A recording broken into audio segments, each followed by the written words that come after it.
नमस्कार। आप में से कई लोग सोच रहे होंगे कि टीटू बहुत दिनों बाद दिख रहा है। घर बैठा था, घर बैठे बैठे देश के हालात समझने की कोशिश कर रहा था। एक टाइम था जब न्यूज़ खोलो तो न्यूज़ में तरह तरह की खबरें सुनने को मिलती थी। इससे शादी हो गई, इसने इसको कुछ बोल दिया, फलाना फिल्म बैन हो गई, रोहित शर्मा ने फिर शतक बनाया, गरीब भूखा मर। नहीं, गरीब की बातें नहीं होती। खैर, 1918 में एक बहुत बड़ी महामारी आई थी। बे तब टिकटॉक कहाँ था। इस महामारी का नाम था स्पेनिश फ्लू। ये स्पेनिश फ्लू 1 साल तक चला था और इसकी चपेट में 5 करोड़ से ज्यादा लोग आए थे। उससे पहले और उसके बाद इंसानों ने ऐसी कई महामारी देखी, लेकिन सबसे ज्यादा नुकसान उन्हीं का हुआ है जो बहुत ईमानदारी से, बहुत मेहनत से, बहुत कम पैसों के लिए हमारी मुश्किलें आसान करते हैं, इतना संघर्ष करते हैं लेकिन चुपचाप। लाखों में है एक मोती, इसकी है मुझे मोटी, दिल है करोड़ों की। बैठ जाइए, सबको मदद करने का मौका मिलेगा। शाबाश शाबाश। एनर्जी चाय। सुन भाई बबलैंडी के। बेटा बहुत हो गया, इंट्रो है गजल नहीं। चल भाई बंद कर, क्या कर। हमारे सर पर छत है, सीलिंग पर एसी है, पंखा है, फ्रिज में ठंडा पानी है, वो अवन में घूमती हुई प्लेट में गरम गरम खाना है। इसका मतलब ये नहीं है कि पूरी दुनिया मजे में है। एक मिडिल क्लास आदमी अपनी पूरी जिंदगी किस्तों में निकाल देता है। घर से लेकर वॉशिंग मशीन तक सब कुछ किस्तों पे खरीदता है। लॉकडाउन के बाद ना जाने कितनी नौकरियां गई। मैंने एक ऐसे ही कपल से बात करी। मैं बिजली का काम करता है, ये कोटी में काम करते हैं। अच्छा, तो आप मतलब कोई सोसाइटी में? हाँ, सोसाइटी में। सोसाइटी में। अच्छा, तो लॉकडाउन जब हुआ तब आपको पता था, आपको अंदाजा था कि इतना भयानक हो जाएगा? नहीं, नहीं, इतना इतना भयानक पता हो- नहीं था जो इतना भयंकर होगा। तो लॉकडाउन के बाद कैसा फर्क आया काम में? आपके क्या काम में कुछ फर्क आया ज्यादा? काम में तो काम उसी दिन से बंद कर दिया। वो हमारा ठेकेदार भी ऐसे ही ठेकेदार की तरफ से काम करते, वो ठेकेदार भी मना कर दिया, बोला घर वर चले जाओ। अब घर जाने का कोई साधन ही नहीं था, मैं फंस गया। मेरा घर पे पैसे देने वाला कोई नहीं है, मैं कैसे जाऊं? तो टोटल कितने परिवार में कितने लोग हैं? यहाँ तो मान परिवार में लो हम 2 बच्चा हाँ। और हम दोनों। तो दीदी, जो आपकी सोसाइटी है, जहाँ आप काम करते हो, आप कितने घरों में काम करते हो? वहाँ 5 घरों में। 5 घरों में। ऐसे वो लोग फोन भी नहीं करता है, कोई कोई तो मदद फिर भी किया और कोई तो मान लो फोन भी नहीं रिसीव करता है, फोन देख के तुरंत कर देता है। आप जल्दी से आप लोग कुछ करिए, हम लोग अच्छे से गाँव पहुँच जाए, बस इतना। कुछ दिन पहले सुन रहा हूँ मजदूर को घर जाने के लिए राजनीति चालू हो गया। हम लोग जाएंगे तो कैसे जाए घर? 3-4 बार फॉर्म भी भरा यहाँ थाने में। बहुत कुछ किया, अभी तक कुछ खबर अभी नहीं कुछ है। पता ही नहीं है कि हम घर जा पाएंगे या नहीं जा पाएंगे। जब भी फोन करते हैं घर, मम्मी पापा रोने लगता है, कुछ भी करो कैसे भी करके घर आ जाओ। तो आपने ये कोशिश नहीं की कि आप जहाँ काम करते हैं आप उनको बोल दें कि अरे? उनको बोला था, वो एकदम मना कर दिया, बोला अभी लॉकडाउन में घर जाओ, घर से आओ, फिर उसके बाद जो भी कुछ होगा वही। घर कैसे चले जाएं? खाने पीने वो का घर पैसे नहीं आप देता है, जैसे फोन जाना ही है नहीं जाओ। देता है, तो कैसे क्या करेंगे? क्योंकि रूम किराया भी देना है। अभी तो चलो रूम वाला अच्छा है, हमें निकाल नहीं दिया है। गया। अभी फिर से अगर लॉकडाउन हो जाएगा तो फिर हम पता नहीं क्या हो जाएंगे। क्या हो जाएंगे कुछ पता हमारा नहीं। कोई ठीक नहीं है। अब तो हमें अगर लॉकडाउन कोई में जितना चलने का वो था नहीं सब पहुंचाने कुछ का, किया। सहायता नहीं करेगा घर पहुंचाने का, तो फिर हमारा ऐसे सिंगल वाला होता तो पैदल के चली जाओ। बच्चा छोटा छोटा बच्चों को दूर लेके का कैसे रास्ता है, जाए? घर- हमारा तो घर भी सफर भी नहीं बहुत निकल दूर सकते। का है, 3 दिन का सफर है हमारा। और तो ठीक से तो आप बच्चों को कैसे मनाते हो जब वो कहते हैं कि मुझे ये खाना है वो खाना है? अब क्या करेंगे, वैसे मजबूरी में तो करना ही पड़ेगा। एक थैली अगर दूध ला के वही पूरा दिन पानी यानी मिला के बच्चों को देना पड़ता है। अभी तो बच्चों को रोकना पड़ेगा। हम लोग अगर कुछ वो करेंगे तो चल जाएगा, बच्चा लोग तो नहीं। पूरा दिन रोते रहेगा, मम्मी बिस्किट दे, मम्मी दूध दे, मम्मी ये दे, मम्मी खाने के लिए पैसा दे। बच्चों को हर साल में नया कपड़ा वपड़ा देना पड़ता है। इस बार तो ऐसे हालत हो गया, अमन कुछ नहीं, खाने का पैसा नहीं मिली तो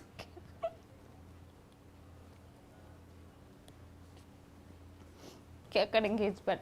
चलो भगवान का दुआ करेंगे जल्दी जल्दी ये बीमारी खत्म हो जाए और हम लोग आराम से घर पहुंच जाए, बस इतना ही दुआ है। आप लोग कुछ हेल्प करो। मेरा आप लोगों को ये बताने का मकसद सिर्फ इतना है कि कैसे हम जैसे लोगों में भी बहुत ताकत होती है। हमारे आसपास जितने भी लोग हैं, जैसे अखबार वाले, इस्त्री वाले, सब्जी वाले, दूध वाले, बर्तन मांजने वाली दीदी, सबकी कम से कम हफ्ते में 1 बार तो फोन करके खबर पूछ लें। अब अगली फसल है, नेक्स्ट मक्का बो रहे हैं, ज्वार बो रहे हैं, बिना दवाई के चल नहीं रही हैं। अब दवाई के प्राइस बहुत महंगे हैं अब उसको लाएं कहाँ से? जब तक अनाज उसका नहीं बिकेगा किसान का, तो लाएगा कहाँ से? तो अभी ये बीच में ओले पड़े थे, बारिश हुई थी, यस, तो क्या उसमें बहुत नुकसान हुआ है। दोबारा से सब जो बोया है वो सब खत्म, जुतवाना पड़ेगा खेत में, और दोबारा से बीज लाना है, खाद लाना है। तो ऐसी स्थिति में कोई साथ दे रहा है आपका? नहीं, कहीं मार्केट बाजार कहीं कुछ लेने जाते हैं तो फिर पुलिस वाले आके रोक लेते हैं। टीवी पे अब किसानों की चर्चा होने लगी है, हाँ, लेकिन आपको लग रहा है ना कि ये सिर्फ चर्चा ही है?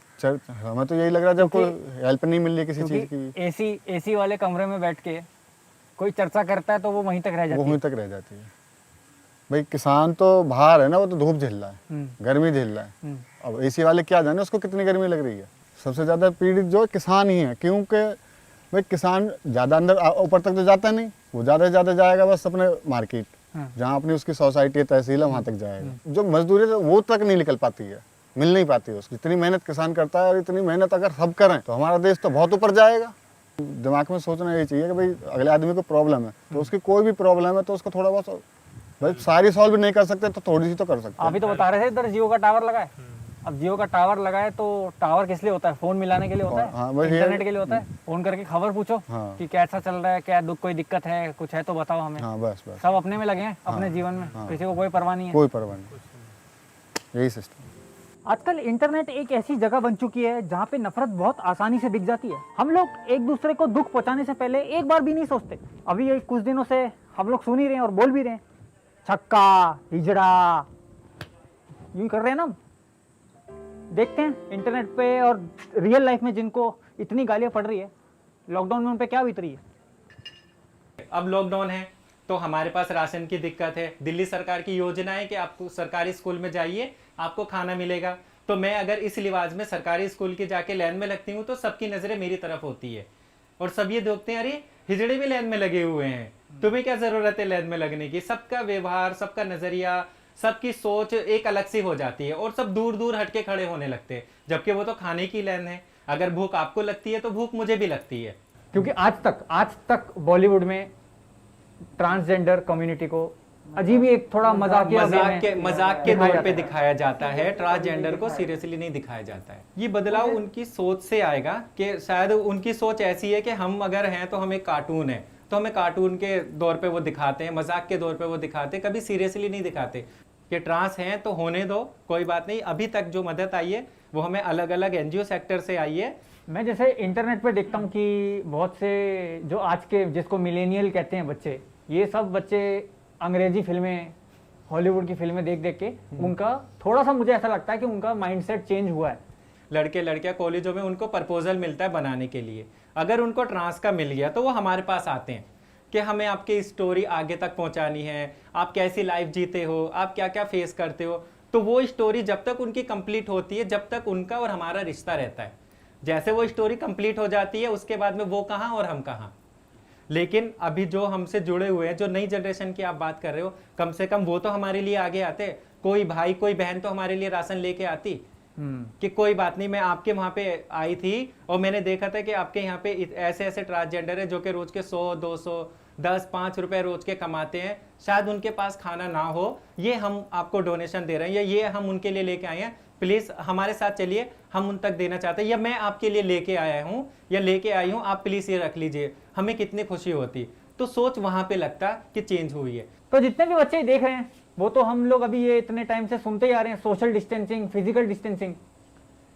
लेकिन इन लोगों के साथ फिजिकल डिस्टेंसिंग ना जाने कितने सालों से चली आ रही है। लॉकडाउन खत्म हो तो थोड़ी सद्बुद्धि लाओ और इनके साथ फिजिकल डिस्टेंसिंग खत्म करो। अगर आपके साथ बैठ रहे हैं तो उठ के मत जाओ, अगर आपसे बात कर रहे हैं तो घिन मत खाओ। बहुत माहौल खराब। मुझे शाहरुख खान बहुत पसंद है। कौन सा गाना शाहरुख खान का?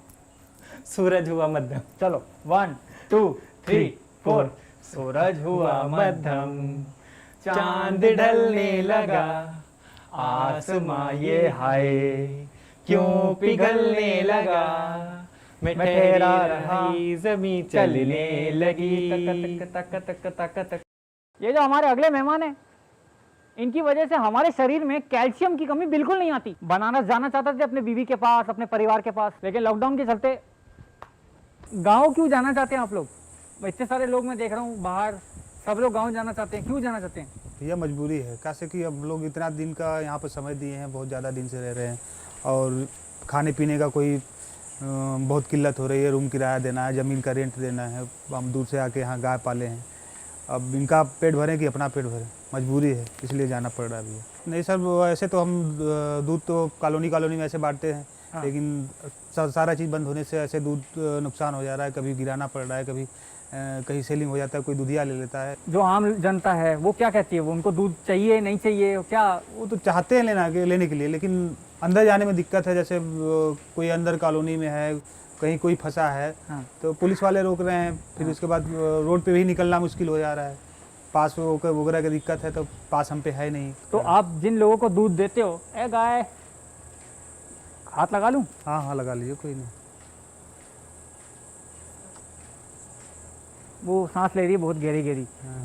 अबे भाई, कुछ ये लॉकडाउन से पहले तो जनता लेती थी दूध आपसे, लॉकडाउन के बाद व्यवहार बदला है या वैसा ही एकदम? नहीं, बहुत बदल गया भैया।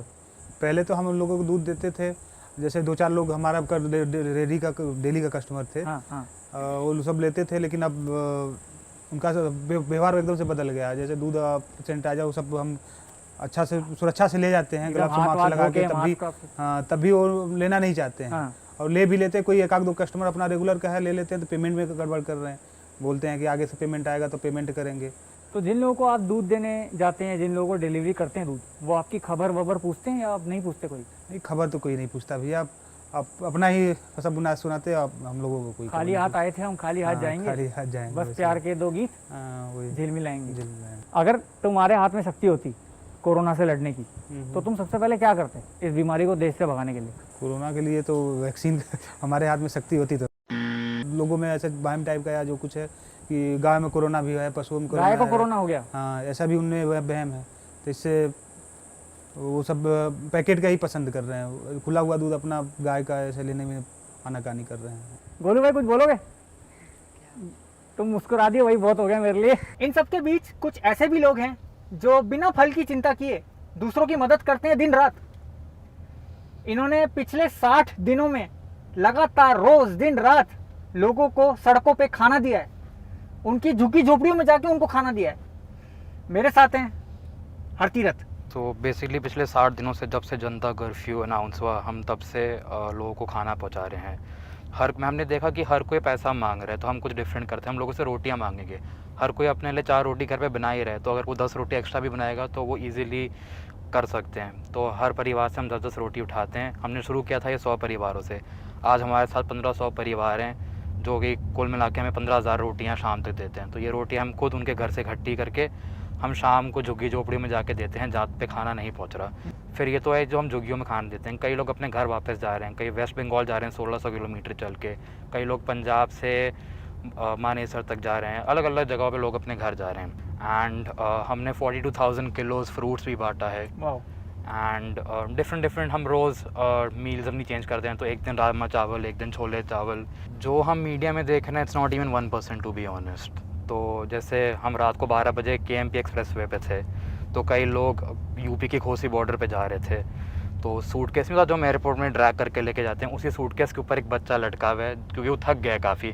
ना उसको पानी मिला 4 दिन से, ना उसको खाना मिला है। 9 महीने की प्रेग्नेंट लेडी, ना उसके पास दूध है, ना उसके पास पानी है, ना उसके पास खाना है। आपको कोई दूर जाने की ज़रूरत भी नहीं है, अपने घर के आसपास ही देख लीजिए, आपको बहुत डेली वेज वर्कर्स जो दिहाड़ी पे काम करते हैं वो मिल जाएंगे। तो अगर हम इन्हीं का पेट भर दें, so we can easily win the battle over corona. वैसे तो मैं ये सब करता नहीं, लेकिन अगर समझ आया तो इस वीडियो पे 5 मिलियन लाइक कर देना और शेयर जरूर करना, क्योंकि जितने शेयर करोगे उतने व्यूज़ मिलेंगे।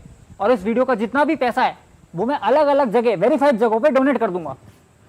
अब तुम्हारे हाथ में है भाई, तुम्हें लड़ाई देखनी है लड़ाई देख लो। वैसे सड़कों पे भी लड़ाई चल रही है, पेट भरने की लड़ाई, जिंदा रहने की लड़ाई और अपने घर पहुंचने की लड़ाई। बैठ जाइए, सबको मदद करने का मौका मिलेगा। शाबाश शाबाश। एनर्जी चाय। सुन भाई बगलैंडी के।